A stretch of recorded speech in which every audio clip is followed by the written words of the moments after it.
Sekarang kita masuk ke niat. Saya bolak-balik ngomong hati-hati, niatnya dijaga. Karena kuncinya segala sesuatu itu ada di niat. Saya minum tadi, itu nilai minumku seperti apa tergantung niatnya.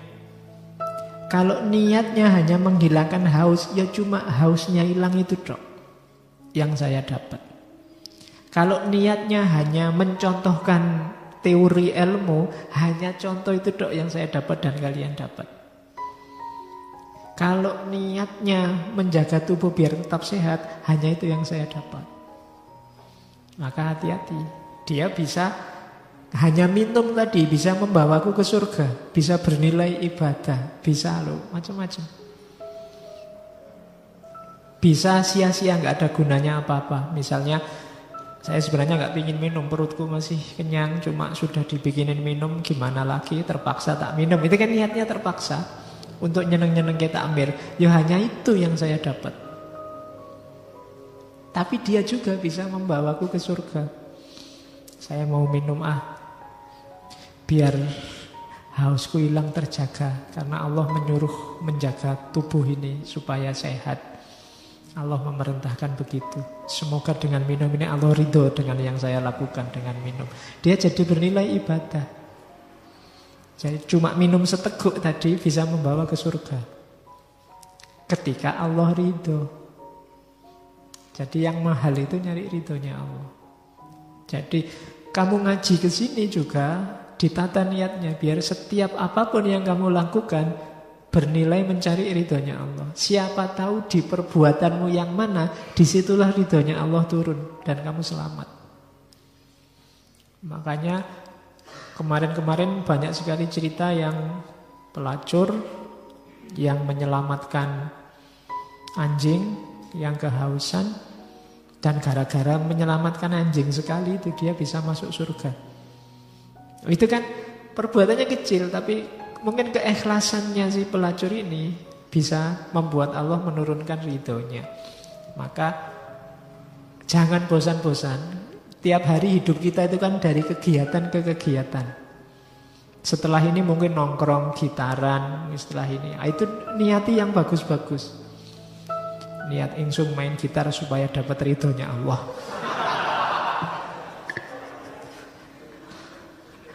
Ya. Oke, lu kok jauh Pak gitaran dong? Dengan main gitar ini hati jadi ringan, kemudian stres-stres hilang, jadi ibadahnya semakin khusyuk. Oke, ya kamu tarik-tarik ke situ lah, enggak apa-apa. Oke, belajar juga begitu. Jadi yang pertama pasti niatnya cari ridhonya Allah dulu. Apapun itu. Jadi mencari ridhonya Allah itu kan nanti secara otomatis akan memfilter semua perbuatanmu. Ketika apapun yang kamu lakukan, niatnya nyari ridhonya Allah. Kenapa? Begitu kamu melakukan nyari ridhonya Allah, yang jelek-jelek mesti ndak. Saya mau ngamar Pak sama pacar saya, itu kan ndak mungkin niatnya nyari ridhonya Allah. Otomatis ndak. Mau ngambil sandal di masjid nyari yang paling bagus, ndak mungkin. Saya mau nyari sandal yang bagus, semoga Allah ridho, ndak, mesti ndak. Jadi ketika kamu niati pokoknya semua kegiatan nyari ridhonya Allah, itu secara otomatis memfilter semua yang jelek-jelek. Kalau kamu memang serius. Kecuali hanya basa-basi. Pak, saya mau nyontek ini Pak, nyari ridhonya Allah. Karena dengan nyontek ini Pak, saya lulusnya lebih cepat, orang tua saya lebih ringan bebannya. Jadi ini saya nyontek dalam rangka birrul walidain Pak. Semoga Allah ridho dengan ini Pak. Nggak, itu kamu mesti bikin-bikin. Nggak mungkin dengan jalan yang curang Allah akan ridho. Jadi belajar juga begitu. Kamu tadi yang Pak, saya ini mau buka situs-situs yang diblokir ini Pak. Belajar saya ini Pak, biar dapat wawasan baru. Mesti enggak. Hatimu sendiri enggak bisa dibohongi. Jadi maka mencari ridho Allah di setiap aktivitasmu itu sebenarnya secara otomatis memfilter yang baik dan yang buruk, yang sreg dengan yang tidak sreg. Nabi itu kan rumusnya simple.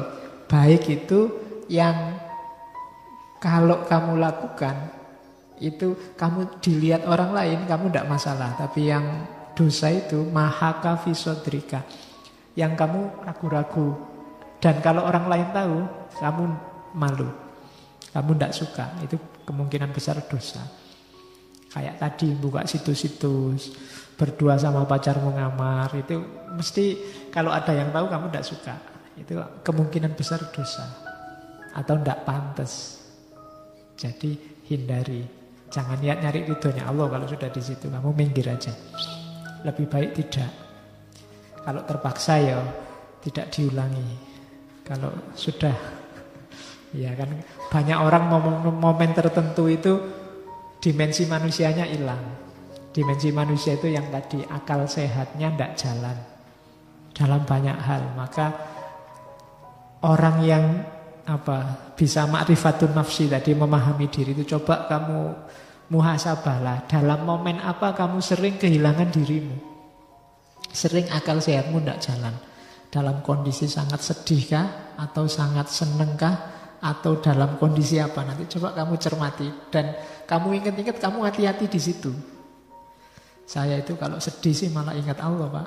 Kalau seneng juga ingat Allah. Saya lupa Allah itu kalau pas duitnya habis misalnya, atau kalau pas mau ujian akhir, itu biasanya sudah tidak terlalu itu lagi, Pak. Yang penting bisa nilainya A aja. Nah, itu kamu coba baca dirimu sendiri. Kamu sering kehilangan diri waktu apa?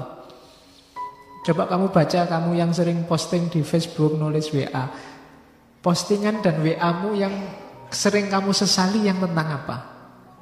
Dan itu kamu tulis ketika kamu sedang ngapain? Sedang ingin dipuji orang kah? Sedang ingin menunjukkan kemampuanmu kah? Sedang ingin jajal? Kamu cermati sendiri. Misalnya kamu ngupload foto, terus waduh tadi kok tak upload ya, aku nyesel lah. Kondisi dirimu ketika ngupload foto itu sedang apa? Mungkin sedang ingin pamer, mungkin sedang panas karena di sana ngupload foto kok cakep semua ngasih like, aku ndak. Atau mungkin sedang, kamu cermati dirimu sendiri. Ini momen apa? Biasanya terus kamu sesali postingan itu. Duh, kok saya ngomong itu ya, kok saya posting itu tadi bikin malu aja. Nah itu ya postingannya bisa jadi pelajaran, kondisi jiwamu waktu itu juga bisa jadi pelajaran. Nah itu di antara jalan muhasabah. Yang pertama itu niatnya belajar. Yang kedua, kebahagiaan yang sifatnya ukhrawi. Jangan duniawi. Kalau duniawi terlalu pendek. Kalau kamu mengejar kebahagiaan ukhrawi, itu jalannya lewat dunia ini. Dan jalan menuju kebahagiaan ukhrawi itu otomatis kebahagiaan duniawi. Tidak mungkin kamu memperoleh kebahagiaan ukhrawi dengan tidak bahagia di duniawi. Bahagia loh ya, kondisi batin, bukan sengsara, bukan prihatin, tapi kondisi batin. Kebahagiaan akhirat itu kamu dapat kalau kamu sudah bahagia di dunia. Maka targetnya jangan kebahagiaan dunia, kebahagiaan akhirat. Semua jalan yang membahagiakan di akhirat itu membahagiakan di dunia. Silahkan kamu cari sendiri, kamu rasakan sendiri. Untuk bahagia di akhirat, bahkan yang ibadah saja, ibadah itu kan membahagiakan.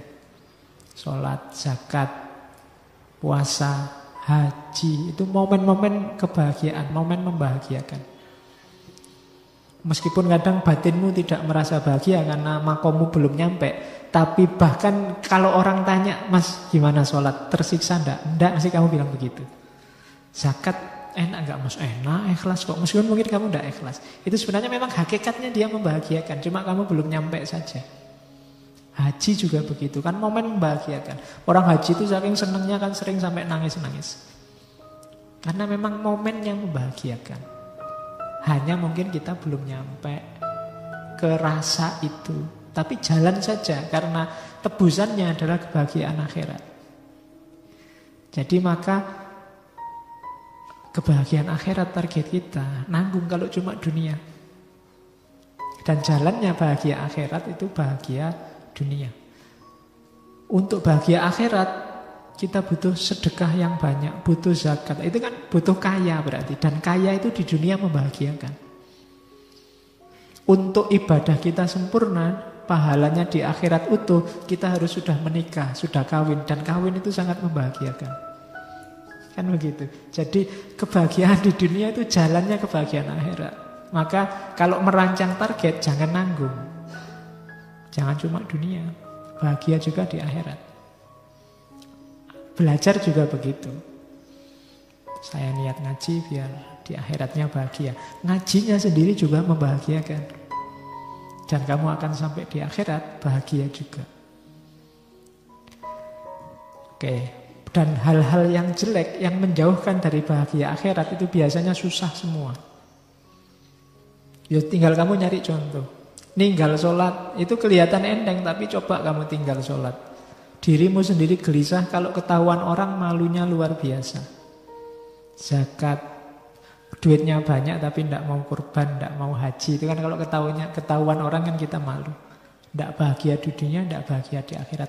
Ngamar sama pacarmu itu ketoknya enak. Tapi enaknya berapa detik, berapa menit. Kamu kuatnya berapa? Ya cuma segitu. Tapi bayangkan kalau tiba-tiba pas kamu nginep, ya kok di situ dipakai raker dosen-dosenmu lagi. Aduh, salam itu sudah. Ya, lo kok di sini berdua lagi ya sudah. Kiamat sudah kan. Benda enaknya sampai lulus itu sudah. Jadi enggak. Yang enggak membahagiakan di dunia biasanya nyambungnya enggak bahagia di akhirat. Tidak bahagia bukan berarti hidupnya terus kaya, hidupnya terus tidak sengsara.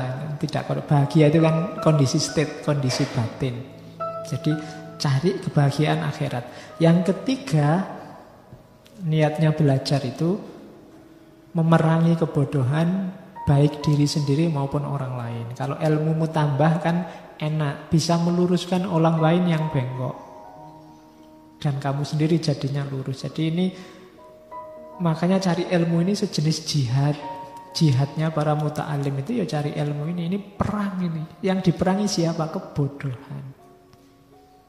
Ya kan? Pokoknya yang jenis-jenis kebo itu kan jelek. Kebodohan, kebobrokan. Ya. Jadi jangan sampai kita manusia jenis-jenis kebo ini. Kita perangi semua.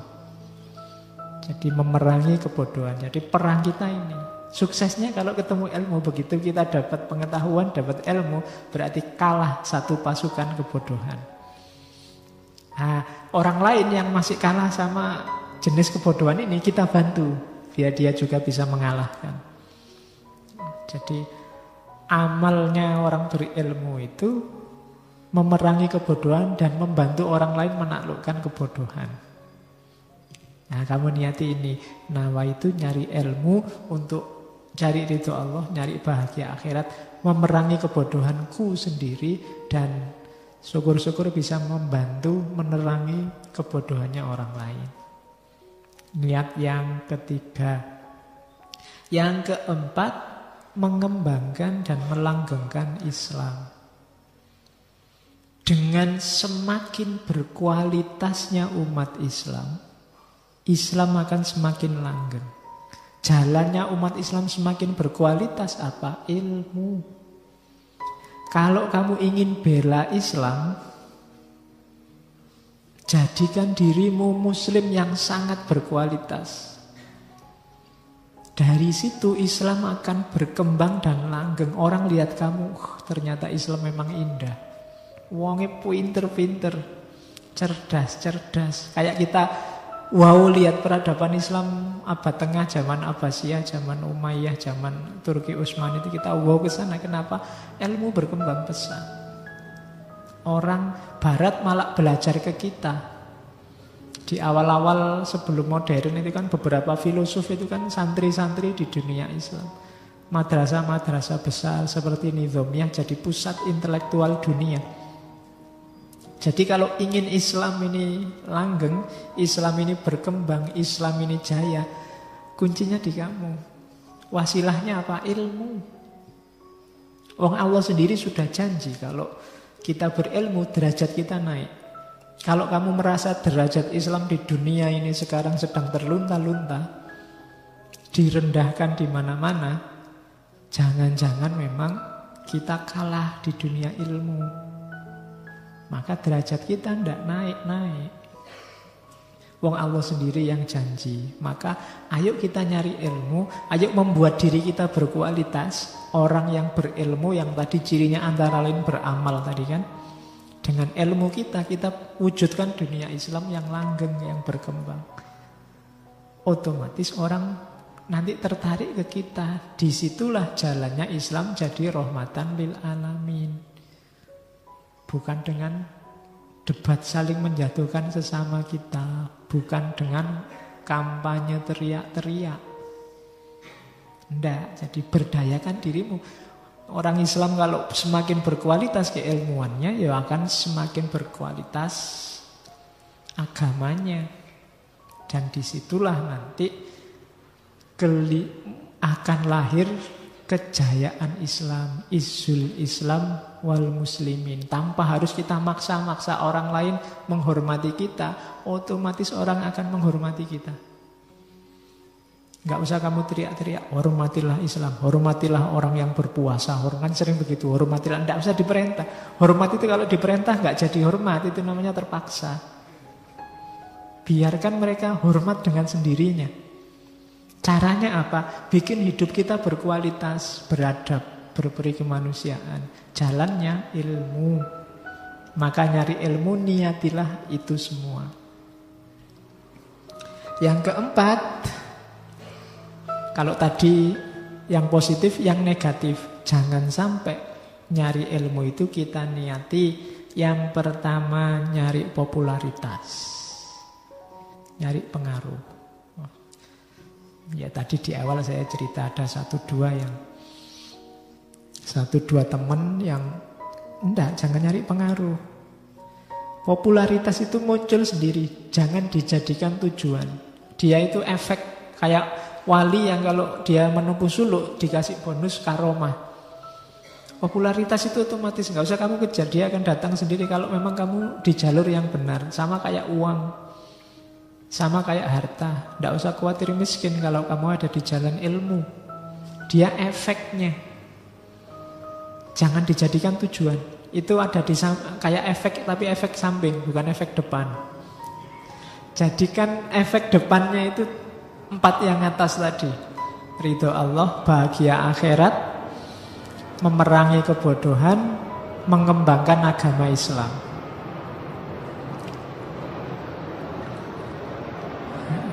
Ya, tunggu dulu, mungkin ada iklannya. Oke, jadi yang pertama diingat-ingat, nyari ilmu bukan wah ini saatnya saya harus belajar tentang apa hari ini isu yang sedang in. Ini baru laku nih isu ini, saya belajar ini ya. Itu namanya ingin terkenal. Mari kita diskusi tentang ini karena ini tema sedang wow. Biar kita diliput, itu namanya ingin terkenal. Semangat ilmunya tidak ada. Semangatnya harus tetap semangat ilmu. Yang nyari ridho Allah, nyari bahagia akhirat dan seterusnya. Oke. Terus yang kedua, jangan nyari kenikmatan dunia. Yuk kita menguasai ilmu ini, mari kita diskusi, mumpung ada yang membiayai. Itu biayanya. Mumpung ada fundingnya, kalau nggak ada fundingnya, enggak, buat apa. Nah, itu kamu nyari kenikmatan dunia. Harusnya kalau semangatnya ilmu, kalau memang penting, ada yang mendanai atau enggak, kita jalan. Kalau enggak ada, jalan seadanya. Wong ini penting kok. Kan kita sering fundingnya dulu. Yang membiayai dulu. Saya mau sih diskusi ke sana, bayarannya berapa? Ada makannya enggak? Wah, ada snacknya enggak? Nah, ya. Nah, itu berarti kenikmatan dunia. Ngaji, ya sih. Sekarang masih ada kopinya enggak? Targetnya seneng dunianya. Saya sekarang rajin lupa ngaji, kenapa? Ceweknya banyak sekarang. Nah itu kesana pikirannya. maka tidak akan barokah ilmunya kalau targetnya hanya dunia. Jadi yang kedua, jangan nyari kenikmatan duniawi. Terus yang ketiga, jangan nyari ilmu untuk menjilat.